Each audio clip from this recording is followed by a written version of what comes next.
దేవాతి దేవునికి స్తోత్రాలు చెల్లిద్దాం. ఉదయకాల సమయంలో కూడి వచ్చిన ప్రతి ఒక్క కుటుంబానికి, ప్రతి ఒక్క బిడ్డకి యేసుక్రీస్తు నామమున వందనాలు. దేవుని బిడ్డలారా, దేవుని మహాకృపను బట్టి మనం అంత విధంగా సంగమకు కూడుకొని పరిశుద్ధ గ్రంథం నుంచి గొప్ప సంగతులు నేర్చుకొని ఆలోచించే దాన్ని దయచేస్తున్న తండ్రికి యేసుక్రీస్తు ద్వారా కృతజ్ఞతాస్తుతులు చెల్లిద్దాం. ఆమేన్. ఈరోజు దేవుడు మీ అందరినీ, మనందరినీ ప్రేమించి మనందరి కోసం ఏర్పాటు చేసిన అంశం యేసుక్రీస్తు పునరుత్థానమే క్రైస్తవ్యానికి పునాది. యేసుక్రీస్తు పునరుత్థానమే క్రైస్తవ్యానికి పునాది. తిరిగి లేచాడని ప్రపంచవ్యాప్తంగా ఈరోజు అందరూ కూడా ఈస్టర్ పండుగ జరుపుకుంటూ ఉన్నారు. అంటే పునరుత్థాన పండుగ. ఈస్టర్ అనగా యేసుక్రీస్తు ప్రభువారు చనిపోయి తిరిగి లేచారనే పండుగ ప్రపంచవ్యాప్తంగా క్రైస్తవులంతా జరుపుకుంటూ ఉన్నారు. అయితే దేవుని వల్లరా, లేచాడని మనమంతా సంతోషపడుతున్నాము, పునరుత్థానుడు అయ్యాడని మనం సంతోషపడుతున్నాము. అయితే నిజంగా యేసుక్రీస్తు లేచాడని కొంతమందికి అనుమానంగా ఉంటుంది. యేసు ప్రభువారు లేచారా లేదా అనేది కూడా, ఇది క్రైస్తవులకే, సంఘాలకు వస్తున్న వాళ్ళకే యేసుక్రీస్తు ప్రభువారు లేచారా లేదా అని కూడా కొంతమంది అనుమానంగా వచ్చిపోతూ ఉంటారు. కానీ ఈరోజు అలాంటి అనుమానాలు ఏమి లేకుండా బైబిల్లో ఏం రాయబడి ఉన్నాయో ఖచ్చితంగా మనం నేర్చుకొని ఇక్కడి నుంచి వెళ్ళాలి. చూడండి, మనకి బాగా తెలుసు, యేసుక్రీస్తు ప్రభువారు భూమి మీద 33 సంవత్సరాలు బతికాడని, బ్రతికిన నాళ్ళు కూడా ఏ పాపం చేయకుండా బతికాడని, అలా బ్రతికిన ప్రభువు చనిపోక ముందే నన్ను చంపేస్తారని, నేను చనిపోయిన తర్వాత తిరిగి లేస్తానని, అలా ఆ విషయాన్ని నమ్మితే మిమ్మల్ని కూడా లేపుతారని ప్రభువారు ముందుగానే బతికున్నప్పుడే చెప్పిన సందర్భాలు కూడా బైబిల్లో కనబడుతూ ఉంటాయి. అయితే దేవుని వల్లరా, ఇక్కడ మనం ఆలోచించవలసింది, పునరుత్థానము అయ్యాడు అని మరి ఎంతమంది నమ్ముతున్నారంటే కొంతమంది అనుమానపడుతూ ఉంటారు, కొంతమందికి డౌట్గా ఉంటుంది. కానీ ఏ డౌట్ లేకుండా అసలు బైబిల్లో ఖచ్చితంగా ఏం రాయబడి ఉన్నది అనేది మనము ఈరోజు జాగ్రత్తగా నేర్చుకుందాం. ఎందుకంటే గెత్సెమనే తోటలో యేసుక్రీస్తు ప్రభువుని అరెస్ట్ చేశారు. మనకు బాగా తెలుసు, గెత్సెమనే తోటలో ప్రభువుని అరెస్ట్ చేసినప్పుడు ప్రభువుతో పాటు తిరిగిన 12 శిష్యులు కూడా పారిపోతారు. నాయకుడు అరెస్ట్ కాగానే ఎలా ఉంటుందండి పరిస్థితి? కార్యకర్తలంతా భయపడిపోతారు కదా. అదేవిధంగా ప్రభువుని అరెస్ట్ చేయగానే ఇమీడియట్గా ప్రభువుతో పాటు తిరిగిన 12 మంది వదిలేసి పారిపోతారు. ఎక్కడ పోయారో తెలియదు. కానీ అందులో ఒక ఆయన, ఎవరు? ఆ శిష్యులలో ఒక ఆయన మాత్రం, పేతురు అనే ఒక శిష్యుడు మాత్రము, ఆయన ఎక్కడికి తీసుకెళ్తారో, ఏం చేస్తారని వెంబడిస్తూ వెళుతూ ఉంటాడు. ఆయన పేరే పేతురు. అయితే ఈ పేతురు అనే ఈ శిష్యుడు ప్రభువారు చెప్తారు ముందే, నన్ను చంపడానికి పట్టుకున్నప్పుడు నేను ఎవరో తెలియదని నువ్వు 3 సార్లు బొంకుతావని ముందే చెప్పేస్తాడు ఆ పేతురికి ప్రభు. నన్ను అరెస్ట్ చేసినప్పుడు ఏమవుతుందంటే, పేతురు గారు వెంబడిస్తూ ఉంటారు, ప్రభువారిని మరి విచారణకు తీసుకొని వెళుతారు. అప్పుడు అక్కడ ఒక చిన్నది నన్ను చూస్తుంది, పేతుర్ని చూసి ఏమంటదంటే, నీవు కూడా ఆయనతో తిరిగిన వాడవు కదా అంటది. అప్పుడు ఆయన ఎవరో నాకు తెలియదు అంటాడు. ఇంకొక చిన్నది మళ్ళా, నువ్వు కూడా గలిలీలో ఆయనతో కూడా ఉన్నవాడివే కదా అని అడుగుతుంది. అప్పుడు కూడా పేతురు ఏమంటాడు, యేసుక్రీస్తు ఎవరో నాకు తెలియదు. అదేవిధంగా ఇంకొక ఆయన అడుగుతాడు, నీవు కూడా ఆయనలో ఉన్నట్టుగా మేము చూశామంటే నాకు ఆయన ఎవరో తెలియదు అని చెప్పగానే యేసు ప్రభువు ముందుగా చెప్పినట్టుగానే, కోడి కుయ్యక ముందే నువ్వు నన్ను ఎరగనని 3 సార్లు చెప్తావని ప్రభు మాట ఆయన చెప్పినట్టుగా యేసుక్రీస్తు ఎవరో నాకు తెలియదని భయపడిపోయి నాకు తెలియదని చెప్పేస్తాడు. తర్వాత ఎప్పుడైతే ప్రభువాన్ని చెప్పినా, అంటే ప్రభువాన్ని అరెస్ట్ చేసి ఆ విషయానికి తీసుకెళ్ళి మరి పిలాతు అనే ఒక గవర్నర్ కాలంలో ఉన్నప్పుడు ఆ పిలాతు దగ్గరికి తీసుకొచ్చిన వాళ్ళు ఎవరు అంటే, యేసు ప్రభువాన్ని పట్టుబట్టి సిలువకు అప్పచెప్పిన వాళ్ళు ఎవరు అంటే పరిసయ్యులు, ప్రధాన యాజకులే. వీళ్ళంతా పట్టుదలతో పిలాతు దగ్గరకు తీసుకొని వచ్చి శిక్ష వేయించి చంపే వరకు వాళ్ళు వదిలిపెట్టలేదు.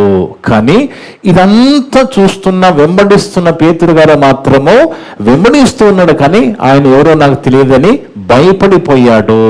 అయితే చూడండి దేవుని వల్లారా, మనం ఆలోచించవలసినది ఏంటి అంటే, మనము కూడా క్రీస్తుని నమ్ముకున్నామంటున్నాము, చర్చలకు వెళుతున్నాము కదా.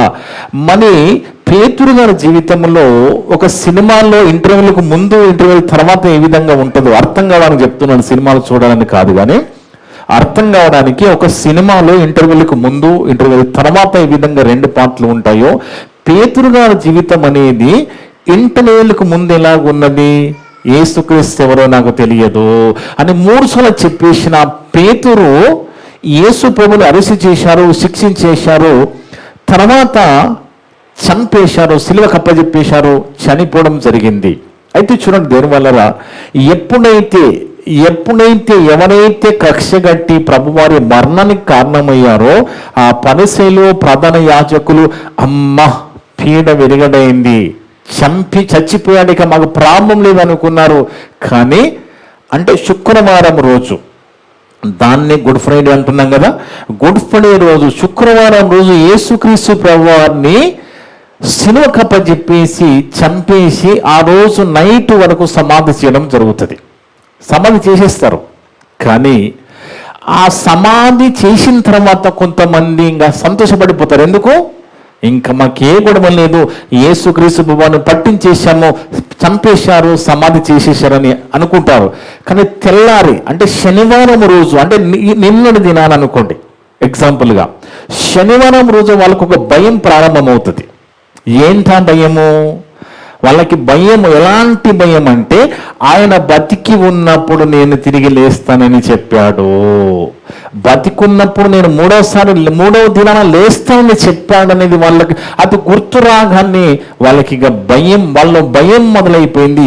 అలా భయం మొదలైన తర్వాత గవర్నర్ దగ్గరికి వస్తారు. వాళ్ళు గవర్నర్ దగ్గరికి వచ్చినప్పుడు ఆ సందర్భాన్ని చూస్తే మత్తయి సువార్త 27వ అధ్యాయంలో, మత్తయి సువార్త 27వ అధ్యాయము 63 నుంచి 66 వరకు. అయ్యా ఆ వంచకుడు సజీవుడై ఉండినప్పుడు, మత్తయి సువార్త 27వ అధ్యాయం 63 నుంచి 66 వరకు. మరునాడు 62 కూడా చదువు. మరునాడు అనగా సిద్ధపరచు దినమునకు మరుసటి దినం అంటే శనివారం రోజు. శనివారం రోజు వాళ్ళు ఏం చేశారు? శుక్రవారం చనిపోయాడు, అమ్మాను సంతోషపడిపోయారు. తెల్లారి వాళ్ళకి భయం ప్రారంభమైంది. మళ్ళా పిలాతు దగ్గరకు పరిగెత్తుకుని వచ్చి వాళ్ళు మాట్లాడుతూ ఉన్నారు. ప్రధాన యాజకులు, పరిసయ్యులు వచ్చి పిలాతు ఎవరు?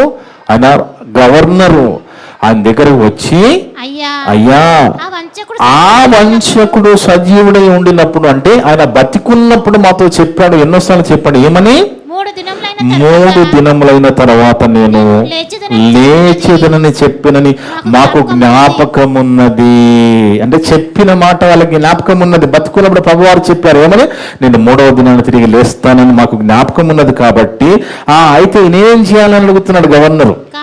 కాబట్టి నేను ఏం చేయాలి మరి? సరే, మీరే పట్టుదలగా తీసుకుని వచ్చారు, నేను ఆయన నిరపరాధి, ఏ పాపము చేయలేదు అన్నా కానీ మీరు పట్టి ఆయనని సిలువకు అప్పచెప్పి చనిపోయే వరకు వదిలిపెట్టలేదు కదా, మరి ఇప్పుడు ఏం చేయాలి మరి అన్నట్టుగా మరి పిలాతు అడుగుతున్నాడు వాళ్ళని. కాబట్టి ఇప్పుడు నేను ఏం చేయాలన్నప్పుడు వాళ్ళు ఏమంటున్నారు? కాబట్టి 3వ దినము వరకు సమాధిని భద్రము చేయండి. దేనికి భద్రమట? మీకు గుర్తున్నంత వరకు ఈ లోకములో ఎవరి సమాధికైనా సెక్యూరిటీ పెట్టినట్టుగా చూశారా? సమాధికి భద్రము, సమాధికి. చూడండి దేవుని వల్లరా, పిలాతు గవర్నర్గా ఉన్నాడు. పిలాతుకు ముందు కాలంలో ఐగుస్తు అనేట ఆయన కూడా పరిపాలన ఉన్నాడు. ఆయన చనిపోయిన ఆయన సమాధికి ఎప్పుడు కూడా సెక్యూరిటీ పెట్టలేదు. సీజర్ చక్రవర్తి చనిపోయిన సమాధికి సెక్యూరిటీ పెట్టలేదు కదా. మరి అలాంటిది అంటే ముందు కాలంలో గ్రీకు సామ్రాజ్యం గురించి మనకు తెలుసు కదా. గ్రీకు సామ్రాజ్యం గురించి కూడా బైబిల్లో చాలా క్లియర్గా రాయబడి ఉంటుంది. ఈ గ్రీకు సామ్రాజ్యాన్ని పరిపాలించిన అలెగ్జాండర్ ద కింగ్ అని చెప్పుకుంటాం కదా. ఆయన బతికిన నాలుగు ప్రపంచాన్ని గడగడలాడించిన ఆయన చనిపోయే ముందు ఆయన ఏమని కోరుకున్నాడట, నేను చనిపోయినప్పుడు ఆ సమాధి పెట్టెలో నా చేతులు పైకి పెట్టి నన్ను సమాధి చేయండి, ప్లస్ ఉన్న ఆ సమాధిలో ఆ పెట్టెలో పెట్టి నన్ను తీసుకెళ్తున్నప్పుడు నాతో పాటు వైద్యులు కూడా వచ్చే విధంగా చూడండి, ఎందుకంటే నా చావును వైద్యులు కూడా ఆపలేకపోయారు. చేతులు ఎందుకు బయటకు పెట్టాలంటే ఇంత సంపాదించిన నేను వట్టి చేతులతో చనిపోతున్నాను, మీరు కూడా అలాగే వట్టి చేతులు చనిపోతారని లోకానికి తెలియజేయాలని ఆ అలెగ్జాండర్ ద కింగ్ అలా చనిపోవడం చూస్తాం. అలాంటి అలెగ్జాండర్ సమాధి కూడా సెక్యూరిటీ లేదు. ఇంకా దానికి ముందు కాలంలో మెడో పెర్షియన్ కింగ్డమ్, మాదీయ పారసీకుల సామ్రాజ్యము, ఇదంతా చరిత్రలో మనకు దొరుకుతుంది. ఈ రాజుల కాలంలో అహేశ్వరోసు రాజుగా ఉన్నాడు, కోరేషు రాజుగా ఉన్నాడు. వాళ్ళు చనిపోయినప్పుడు కూడా ఎప్పుడు కూడా వాళ్ళ సమాధులకి సెక్యూరిటీ పెట్టలేదు. దానికి ముందు కాలం బబులోను చక్రవర్తి, బబులోను పరిపాలించిన ఎంతోమంది రాజులు చనిపోయినా కానీ మరి వాళ్ళ సమాధులకు కూడా మరి భద్రం చేయలేదు. మరి ఈయనేమోనయ్యా, మరి ఈయన సమాధికి భద్రం చేయమంటున్నారని పిలాతు అడుగుతున్నాడు. అంత గొప్పవాడా, ఎందుకు ఈయన సమాధికి భద్రం చేయాలంటే వాళ్ళు ఏమంటున్నారంటే, ఎందుకు భద్రం చేయాలని అడిగినప్పుడు వాళ్ళు ఏమంటున్నారు, అయ్యా ఆయన బతికున్నప్పుడు వంచకుడు చూడండి వాళ్ళు అంటున్నమాట, ఆ వంచకుడు సజీవుడై ఉండినప్పుడు 3 దినములైన తర్వాత నేను లేస్తాను, మాకు జ్ఞాపకం ఉన్నది కనుక 3వ దినము వరకు సమాధిని భద్రం చేయ ఆజ్ఞాపించమని అడుగుతున్నారు. ఎందుకు అలా అడుగుతున్నారంటే వాని శిష్యులు వచ్చి, ఆయన శిష్యులు ఉన్నారు కదా, వాళ్ళు వచ్చట ప్రభు ముందే చెప్పాడు కాబట్టి కావాలని శవాన్ని తీసుకుపోయి లేచానని అబద్ధం చెప్తారని వీళ్ళు అంటున్నారు. అది అక్కడ రాయబడి ఉన్నది.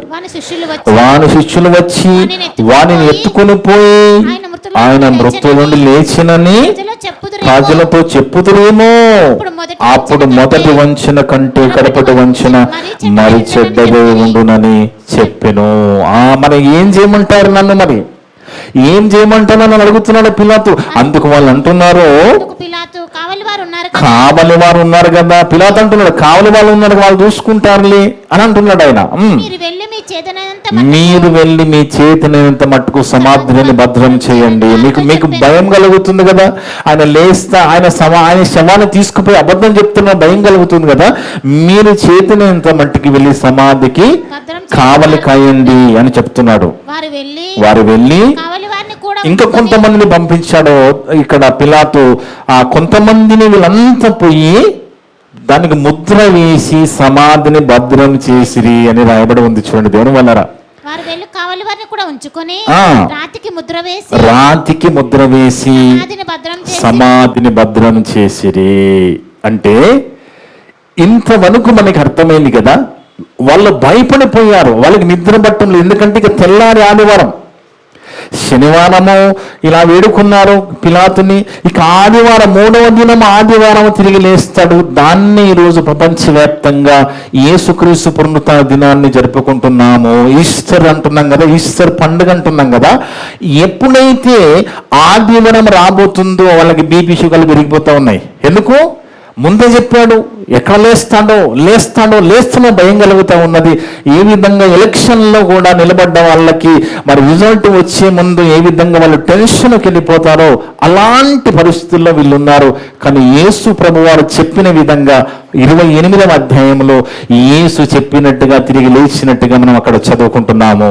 మత్తయి సువార్త 28వ అధ్యాయం 1 నుంచి 3 వరకు, 1 నుంచి 4 వరకు అమ్మా. విశ్రాంతి దినం గడిచిపోయిన తర్వాత, శనివారం గడిచిపోయిన తర్వాత ఆదివారము ఉదయమున తెల్లవారుచుండగా మగ్దలేన మరియయు వేరొక మరియయు సమాధిని చూడడానికి వచ్చాను. ఎందుకంటే వాళ్ళకి కూడా చెప్పాడు కదా ప్రభు నేను తిరిగి లేస్తానని. అప్పుడు ఆ స్త్రీలు ఆ సమాధి దగ్గరికి వచ్చేసారట. ఇదిగో ప్రభు దూత పరలోకం నుండి దిగి వచ్చి, ఒక దూత దిగి వచ్చడం వాళ్ళు చూస్తున్నారు. ప్రభు దూత పరలోకం నుంచి దిగి వచ్చి రాయి పొర్లించి ఆ రాయి మీద కూర్చుండెను. ఇప్పుడు మహాభూకంపము కలిగి అప్పుడు ఏం కలిగిందట? మహాభూకంపము కలిగెను. ఆ దూత స్వరూపము ఆ దూత స్వరూపము మెరుపు వలె నుండెను. అతని వస్త్రము హిమమంత తెల్లగా ఉండెను. అతనికి భయపడటం వలన కావలి వారు వణికి గజగజ వణికిపోయారు. కావలి వాళ్ళు ఎందుకు? దూత వచ్చి కూర్చున్నాడు, ఆ రాయి దుల్లింపబడింది, ఆ సమాధిలో ప్రభు లేడు, ఆ సమాధిలో ప్రభు లేడు, ప్రభు దేహం లేదు. అంటే ఏం జరిగింది? చెప్పిన విధంగా ప్రభువు తిరిగి లేచాడు. ఈ వార్త ఈ 3వ దినాన ఆ 12 మంది శిష్యుల్లో 2 శిష్యులు పరిగెత్తుకుని వచ్చారు. ఆదివారం నాడు 2 శిష్యులు పరిగెత్తుకుని సమాధి దగ్గరకు వచ్చి ప్రభు చెప్పాడు తిరిగి లేచడం లేదో చూద్దామన్నప్పుడు ఆ 2లో ఒకడే పేతురు అనే శిష్యుడు. ఈ పేతురు ఎలా చెప్పాడండి? నాకు యేసు అంటే ఎవరు తెలియదని 3 సార్లు బొంకిన పేతురు ఎప్పుడైతే సమాధిలోకి వచ్చి తొంగి చూశాడో ప్రభు అక్కడ లేడో, అది పార్ట్ 1గా మనం చూస్తే ఎప్పుడైతే ప్రభు తిరిగి లేచాడని ఆయన చూశాడో ఇక ఆయన జీవితం ఎలాగున్నది, పార్ట్ 2 అంటే 2వ భాగంలో ఆయన ఇంటికి వెళ్ళిన తర్వాత ఆయన జీవితం ఎలాగుంది అన్నది ఒక్కసారి మనం చూస్తే అపోస్తుల కార్యాలు 4వ అధ్యాయము 13 నుంచి 13వ వచనం చూద్దాం. అపోస్తుల కార్యాలు 4వ అధ్యాయము 13వ వచనం దేవుని వల్లరా. వారు పేతురు యోహాన్ల ధైర్యం చూడండి, 12 మంది శిష్యులు ఉన్నారు ప్రభుతో పాటు, వాళ్ళంతా పారిపోయారు. పేతురనటైన మన యేసుప్రభుని తీసుకెళ్తున్నప్పుడు వెంబడించాలి, కానీ అక్కడ ఉన్న వాళ్ళని అడిగితే నాకు తెలియదని 3 సార్లు బొంకాడు. కానీ ఎప్పుడైతే ప్రభు తిరిగి లేచాడని ఆయన కన్ఫర్మ్ చేసుకున్న తర్వాత, పునరుత్థానం జరిగిందని తెలుసుకున్న తర్వాత ఆయన ఎలా మారిపోయాడనేది ఇక్కడ మనం చదువుకుంటున్నాము. వారు పేతురు యోహాన్ల ధైర్యము చూసినప్పుడు, ఎప్పుడైతే 2 ఆ సమాధి దగ్గరికి పరిగెత్తుకుని పోయిన 2 శిష్యులు పేతురు యోహాన్ అనే వాళ్ళు ఉన్నారో వాళ్ళ ధైర్యం అంట, భయపడడం లేదు వాళ్ళు భయపడడం లేదు. ఎక్కడి నుంచి వచ్చిన వాళ్ళకి ధైర్యం అంటే పునరుత్థానం అనేది వాళ్ళకి ధైర్యం ఇచ్చింది. యేసు ప్రభు తిరిగి లేచాడనే ధైర్యం ఇచ్చింది వాళ్ళకి. అందుకే వారు పేతురు యోహాన్ల ధైర్యం చూసినప్పుడు వారు విద్య లేని పామరులని గ్రహించి ఆశ్చర్యపడి వారు యేసుతో కూడా ఉండిన వారిని గుర్తెరిగిరి. అప్పటికే అంటే ప్రభువారు తిరిగి లేచిన తర్వాత ఆ సమాధి కార్యక్రమంతో చూసిన వాళ్ళు అప్పటికి బతికి ఉన్నారు. వాళ్ళంతా వీళ్ళని చూసి ఇంత ధైర్యం ఎక్కడొచ్చింది, విద్య లేని పామర్లు గల సామాన్యులు గల వీళ్ళు ఇంత ధైర్యం ఎక్కడి నుంచి వచ్చిందని మాట్లాడుకుంటూ ఉన్నారు. ఎక్కడి నుంచి వచ్చింది వాళ్ళకి ఆ ధైర్యము? యేసుక్రీస్తు పునరుత్థానమే వాళ్ళకి ధైర్యం. అర్థమవుతుందండి? యేసుక్రీస్తు పునరుత్థానమే వాళ్ళకు ధైర్యం. ఈరోజు క్రైస్తవునికి, ప్రతి క్రైస్తవునికి యేసుక్రీస్తు పునరుత్థానమే క్రైస్తవ్యానికి పునాది. ఏంటో పునాది? యేసుక్రీస్తు ప్రభువారు తిరిగి లేచాడు, ఆ పునరుత్థానం జరిగిందని నమ్మితే మనము కూడా ఒకనాడు చనిపోతాము, మనల్ని కూడా ప్రభు లేపుతాడు, మనకు కూడా పునరుత్థానం ఉన్నది. యేసుక్రీస్తు పునరుత్థానం ఏ విధంగా తిరిగి లేచాడో మనము కూడా లేవబోతున్నాము అనేది యొక్క క్రైస్తవుని యొక్క నమ్మకం. అందుకే దేవుని వలన ఇక్కడ మనం చూస్తే ఇంకా కొన్ని మాటలు చూస్తే 18వ వచనంలో కూడా చూడండి, 18, 19లో చూడండి ఈ కాలంలో ఎలా జరుగుతుందో ఆ కాలంలో కూడా యేసుక్రీస్తుని గురించి బోధ చేయొద్దనే పరిస్థితులు ఉన్నాయి. మీరు యేసు ప్రభు గురించి ప్రకటించొద్దని చెప్తున్నారు, కొంతమంది ఆపుతున్నారు. అప్పుడు చూడండి వీళ్ళు అప్పుడు వారిని పిలిపించి మీరు యేసు నామమును బట్టి ఎంత మాత్రమును మాట్లాడకూడదు, బోధింపకూడదని ఆజ్ఞాపించారట. చూడండి, వాళ్ళని పిలిచి మీరు యేసు ప్రభు గురించి చెప్పొద్దు, మీరు సువార్త చేయొద్దని కొంతమంది ఆ కాలంలో ఉన్న వాళ్ళు, ఇది జరిగి 2000 సంవత్సరాలు గడిచిపోయిందండి. 2000 సంవత్సరాల క్రితం జరిగిన సందర్భాలు ఇప్పుడు మన బైబిల్ నుంచి చదువుకుంటున్నాం కదా. ఈ పరిస్థితుల్లో అంటే మీరు యేసునామమున బోధ చేయొద్దు, యేసునామ గురించి ప్రకటించొద్దని వాళ్ళిద్దరిని ఆ శిష్యుల్ని ఆపుతున్నారు. అప్పుడు వాళ్ళు ఏమంటున్నారు? అందుకు పేతురును యోహాను దానిని చూచి వారిని చూచి దేవుని మాట వినుట కంటే మీ మాట వినుట దేవుని దృష్టికి న్యాయమా? మేము మీ మాట వినాలా దేవుని మాట వినాలా? చెప్పండి, మీరే చెప్పండి. మేము మీ మాట వినుట న్యాయమా దేవుని మాట వినుట న్యాయమా? మీరే చెప్పండి అని అడుగుతున్నారు. మేము కన్న వాటిని విన్న వాటిని చెప్పక ఉండలేమని వారికి ఉత్తరం ఇచ్చిరి. మేము చూచింది విన్నది చెప్పకుండా ఉండలేం. అలా మీరు చేస్తే మిమ్మల్ని కొడతాం, అయినా పర్వాలేదు మేము చెప్తాం. అలా చేస్తే మిమ్మల్ని చంపుతాం, అయినా పర్వాలేదు మేము చెప్తామంటున్నారు వాళ్ళు. భయపడ్డం, మేము చెరసాలలో వేస్తామన్నా అయినా పర్వాలేదు మేము చెప్తామంటున్నారంటే ఎక్కడి నుంచి వచ్చింది వీళ్ళకి ధైర్యం అంటే యేసుక్రీస్తు పునరుత్థానమే వాళ్ళ ధైర్యం. యేసుక్రీస్తు ప్రభువాను తిరిగి లేచాడని ఆ పునరుత్థానమే వాళ్ళకు వస్తున్న ధైర్యము. చూడండి 2వ వచనంలో కూడా ఇక్కడ వాళ్ళని పేతురు యోహానులను ఎందుకు వాళ్ళు విసిగిస్తున్నారు, కారణం ఏంటి, ఎందుకు చెప్పొద్దంటున్నారు, ఎందుకు ఆపేస్తున్నారని మనం చూస్తే 2వ వచనం రాస్తున్నాడు చూడండి. 4వ అధ్యాయం 2వ వచనం అమ్మ. వాడు ప్రజలకు బోధించుటయు యేసును బట్టి మృతులలో నుండి పునరుత్థానము కలుగునని ప్రకటించుటయు. ఏంటి? యేసుక్రీస్తు ప్రభువు తిరిగి లేచారు, మనం నమ్మితే మనం కూడా లేస్తాము, మనకు కూడా పునరుత్థానం ఉంది అని వాళ్ళు ప్రకటిస్తున్నారని. అంతే, వాళ్ళు చేసిన పని అంతే. యేసు తిరిగి లేచాడు, మనల్ని కూడా లేపుతాడు, మనకు కూడా మృతుల పునరుత్థానం ఉన్నది, మనం లేస్తామని చెప్పుకుంటూ వెళ్ళిపోతున్నారు. కానీ వాళ్ళు ఆపుతున్నారు, ప్రకటించడం చూసి కలవరపడిపోతున్నారు. ఎందుకు వాళ్ళకి కలవరం? ఎందుకు వాళ్ళకి కలవరం? ఒకనాడు యేసుక్రీస్తు తిరిగి లేచిన తర్వాత కూడా ఏం కుట్ర చేశారో చూద్దామా? తిరిగి లేచిన తర్వాత కూడా వాళ్ళు కలవరపడిపోయి ఎవరైతే సిలువకు అప్పచెప్పారో ఆ ప్రధాన యాజకులు పరిసయ్యులు భయపడిపోయి, ఇక ఈ విషయం అందరికి తెలిస్తే యేసు ప్రభు హీరో అయిపోతాడు, అందరూ ప్రభువుని నమ్మేస్తారని భయపడిన వాళ్ళు ఎవరైతే కావలిగా ఉన్నారో వాళ్ళకి ద్రవ్యం ఇచ్చి అబద్ధం చెప్పిస్తున్నారండి.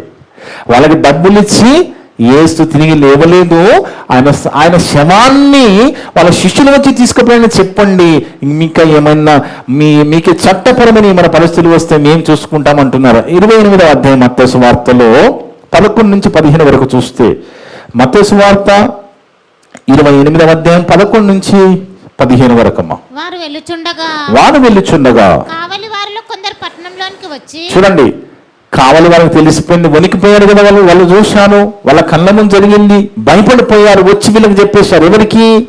ఎవరైతే కావలి ఉంచారో వాళ్ళందరికీ చెప్పేశారు, ఆయన చెప్పినట్టుగా తిరిగి లేచాడని కన్ఫర్మ్ చేసేసారు. అప్పుడు వీళ్ళు భయం పట్టుకుంది, ఏమని, ఈ విషయం అందరికి సమాజానికి తెలిసిపోతే ఆయన హీరో అయిపోతాడు, అందరూ ఆయనను వెంబడిస్తారన్న భయపడిన వీళ్ళు ఏం చేస్తున్నారంటే కావలి వాళ్ళు కొందరు పట్టణంలోనికి వచ్చి జరిగిన సంగతులన్నిటినీ ప్రధాన యాజకులతో చెప్పిరి. కాబట్టి వారు పెద్దలతో కూడి వచ్చి ఆలోచన చేసి ఆ సైనికులకు చాలా ద్రవ్యం ఇచ్చి, ఎంత డబ్బు ఇస్తున్నారట, ఏమని, లేచాడని మీరు చెప్పొద్దు, ఆయన శవాన్ని ఎత్తుకపోయాడని మీరు చెప్పాలి, శిష్యుని ఎత్తుకపోయాడని చెప్పాలని ద్రవ్యం ఇస్తున్నారు. చాలా ద్రవ్యం ఇచ్చి, మేము నిద్రపోచుండగా అతని శిష్యులు రాత్రి వేళ వచ్చి అతనిని ఎత్తుకొని పోయాడని మీరు చెప్పుడి. అబద్ధం చెప్పాలంటున్నారు, మీరు అబద్ధం చెప్పాలి. వాళ్ళు భయపడుతున్నారు, వాళ్ళు ఉద్యోగస్తులు కదా, రోమా ప్రభుత్వంలో జాబులు కదా వాళ్ళని. రోమా చట్టం ఎంత ఖచ్చితంగా ఉంటుందంటే సైనికులుగా ఉన్న వాళ్ళు తప్పు చేస్తే చంపేస్తారండి. ఆ కాలం ఇప్పటిలాగా మేనేజబుల్ కాదు, తప్పు చేశానని తెలిస్తే చంపేస్తారు. ఈ సైనికులు భయపడిపోతూ ఉన్నారు. మరి ఈ విషయం పిలాతుకు తెలిస్తే, గవర్నర్ తెలిస్తే మా పరిస్థితి ఏంటి అంటే వాళ్ళు ఏమంటున్నారు చూడండి, ఇది అధిపతి చెవిన పడిన ఎడల మేమతని సమ్మతిపరిచి మీకేమీ తొందర కలగకుండా చేతుమని చెప్పిరి. అప్పుడు వారు ఆ ద్రవ్యము తీసుకుని తమకు బోధించిన ప్రకారముగా చేసిరి. అబద్ధం చెప్పేశారు, కలవరపడిపోతున్నారు వాళ్ళు, అబద్ధం చెప్పేశారు. అంటే ఒక్కటి మనం ఆలోచించాలి దేవుని వలన. ఇక్కడ ఆలోచించవలసింది, వీళ్ళు అబద్ధం చెప్పారు, ఆ పరిసయ్యులు ప్రధాన యాజకులు సిలువకు అప్పచెప్పేశానని నాకు అర్థమవుతుంది. కానీ దీని వెనుక ఏంటి, ఎందుకు వీళ్ళు ఇలా చెప్పవలసి వచ్చింది, దీని వెనుక ఏంటి, ఎందుకు ఇలా జరిగిందంటే ఆ అబద్ధం చెప్పించింది, యేసు ప్రభువు సిలువకు అప్పచెప్పింది ఎవరు అంటే సాతాను, దయ్యము ఈ పని చేపించింది. సాతాను, అపవాది పని చేపించింది. ఎందుకు ఈ పని చేపించింది అంటే దానికి ఏంటి, ఇప్పుడు సాతాను గురించి ఏం రాయబడి ఉందంటే యోహాను సువార్త 8వ అధ్యాయం 44వ వచనంలో, యోహాను సువార్త 8వ అధ్యాయము 46వ వచనంలో సాతాను గురించి రాయబడింది చూడండి. ప్రభువారే మాట్లాడుతున్నారు. ప్రభువారు బోధ చేస్తున్నప్పుడు మాట్లాడుతున్నారు ఏమని? మీరు మీ తండ్రి అపవాది సంబంధులు. అపవాది అంటే సాతానండి. మీరు మీ తండ్రి అపవాది సంబంధులు, మీ తండ్రి దురాశ నెరవేర్చుకూర్చున్నారు. ఆది నుండి వాడు మొదటి నుంచి సాతానుకున్న గుణం ఏంటంటే నరహంతకుడై ఉండి సత్యం అనేది వాళ్ళలో ఉండదు. దయ్యంగానే అలవాటు ఏంటంటే నిజం చెప్పడం వాళ్ళలో ఉండదు, సత్యం అనేది వాళ్ళలో ఉండదు. వాడు అబద్ధమే చెప్పిస్తాడు, వాని యందు సత్యమే లేదు. అంటే నిజం అనేది సాతాను దగ్గర ఉండదు. ఇక వాడు అబద్ధమాడినప్పుడు తన స్వభావం అనుసరించి మాట్లాడేవాడు. వాడు అబద్ధికుడును, అబద్ధానికి జనకుడై ఉన్నాడు. అబద్ధానికి తండ్రి ఎవరు అంటే సాతాన్ అని ప్రభువారు చెప్తున్నారు. అంటే దాని అర్థం ఏంటి?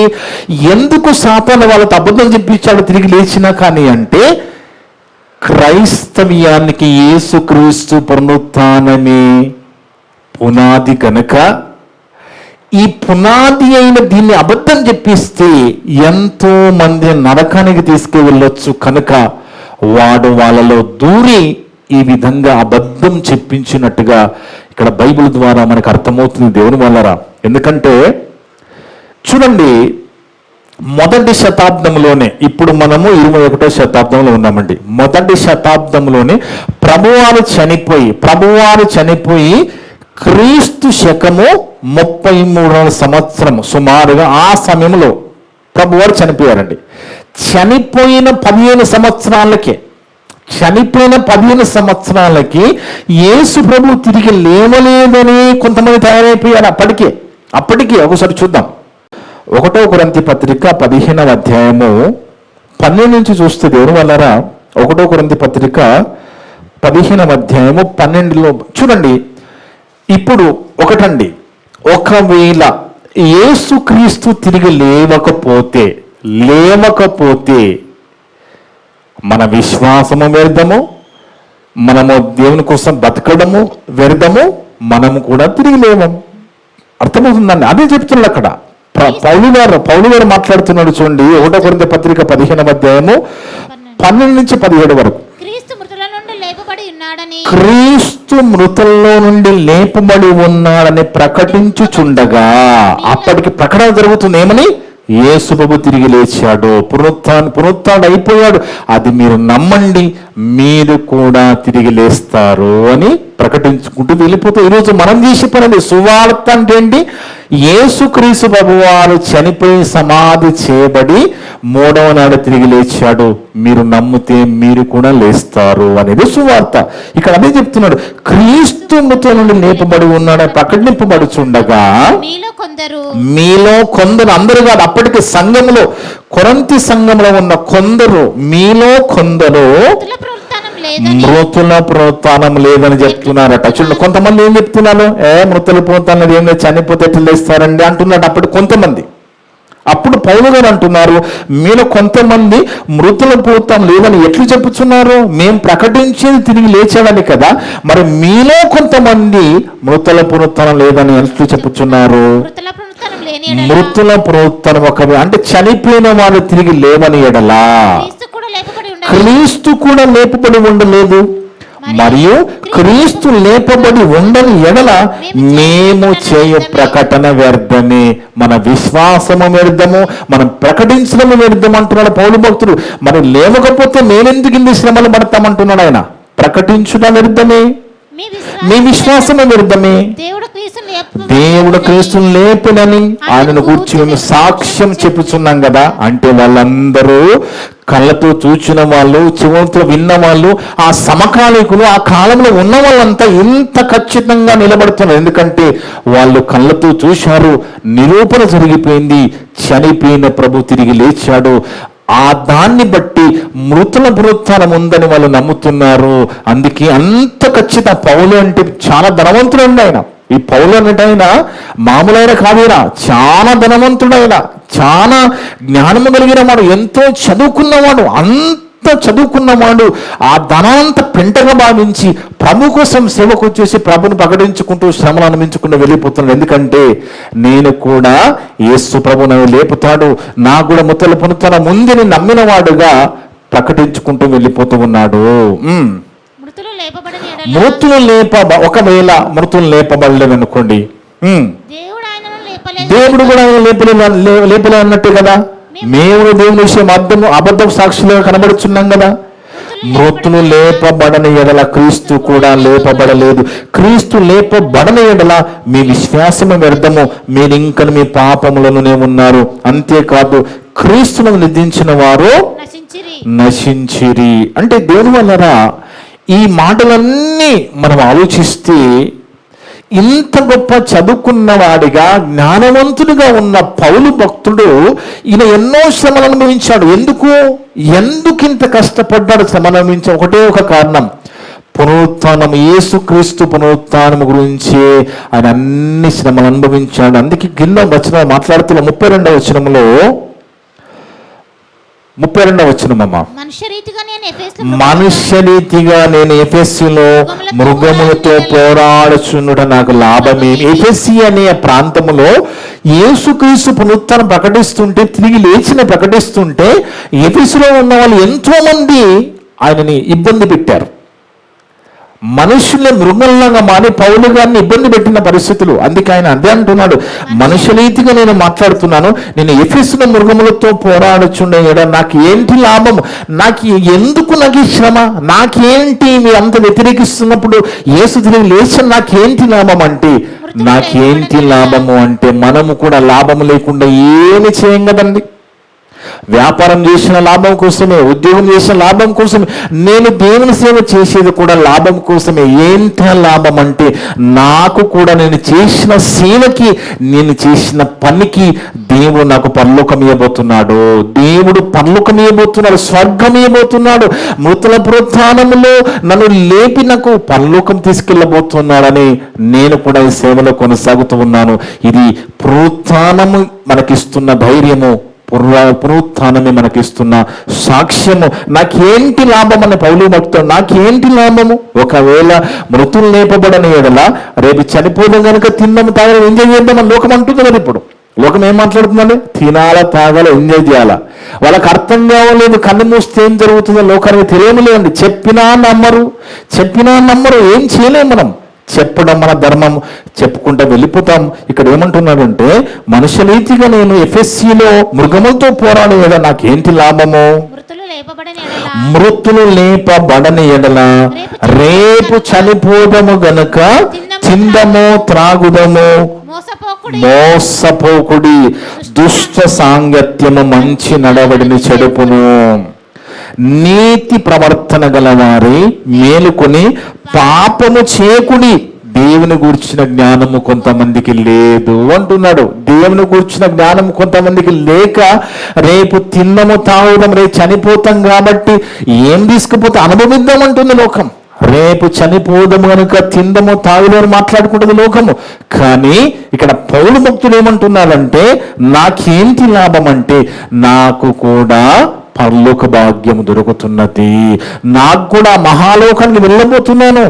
అయితే కొంతమంది మాట్లాడుతూ ఉంటారు, నేను ఎక్కడ లేస్తానండి, నేను చాలా పాపినండి, నన్నెందుకు లేపుతాడు దేవుడు, నేను లేవని మాట్లాడుతూ ఉంటారు. ఒక్కటి మాత్రం ఖచ్చితంగా దేవుడు రాయించాడు, ఏమనంటే చనిపోయిన ప్రతి ఒక్కరూ లేస్తారు.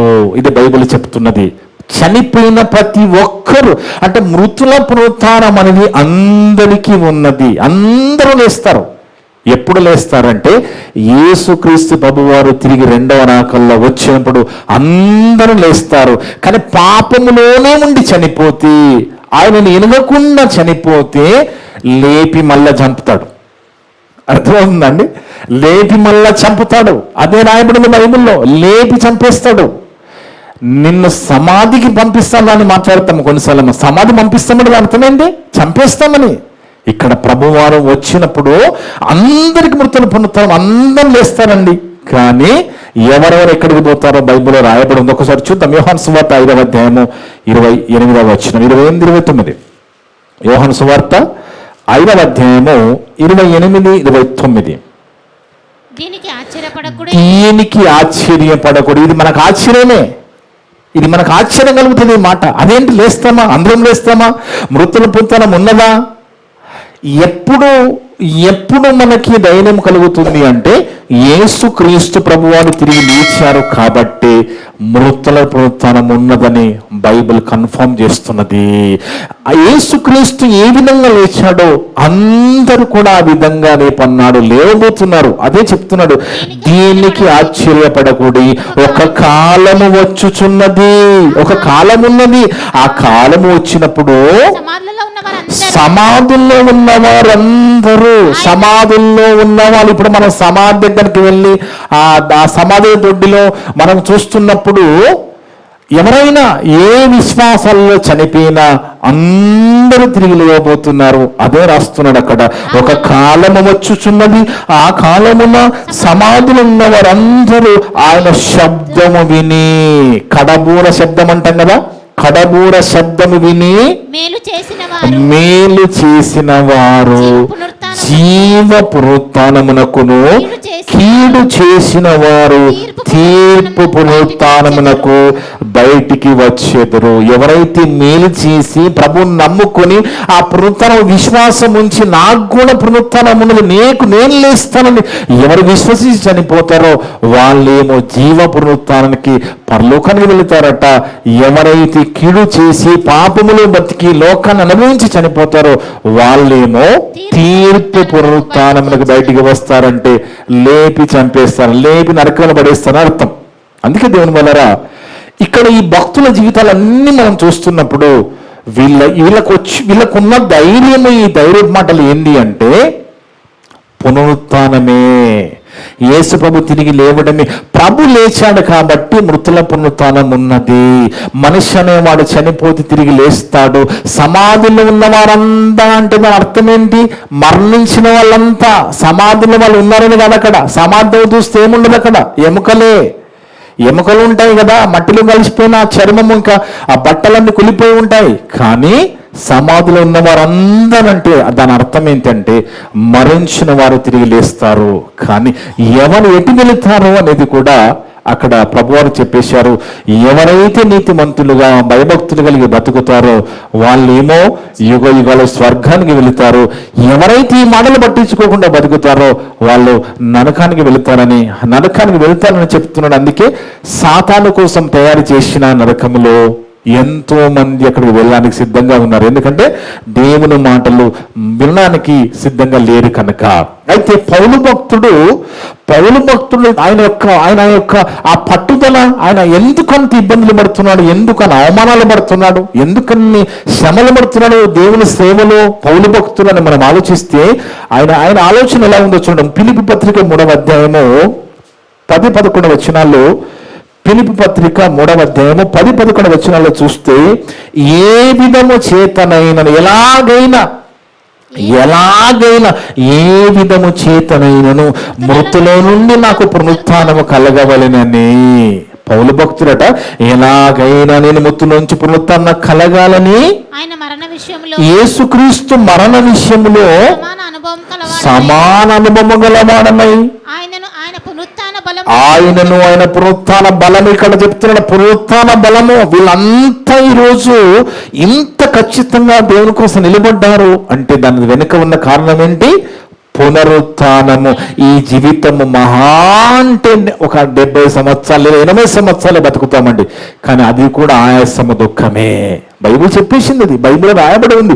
మనిషి జీవిత కాలము 78 సంవత్సరాలు, అది కూడా ఆయాసము, దుఃఖమే. కానీ చనిపోయిన తర్వాత ఒక బ్రతుకు ఉన్నదని పునరుత్థానము ప్రభువారు చెప్తున్నారు. ప్రభువారు తిరిగి లేవడం ద్వారా చనిపోయిన తర్వాత మీకు ఒక జీవితం ఉన్నది, మీకు ఒక బ్రతుకు ఉన్నది.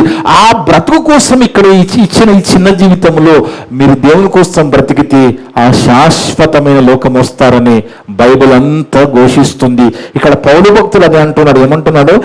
ఏ విధము చేతనైనను నాకు పునరుత్థానము కలగవలెనని యేసుక్రీస్తు మరణ విషయంలో సమాన అనుభవం గలవాడనై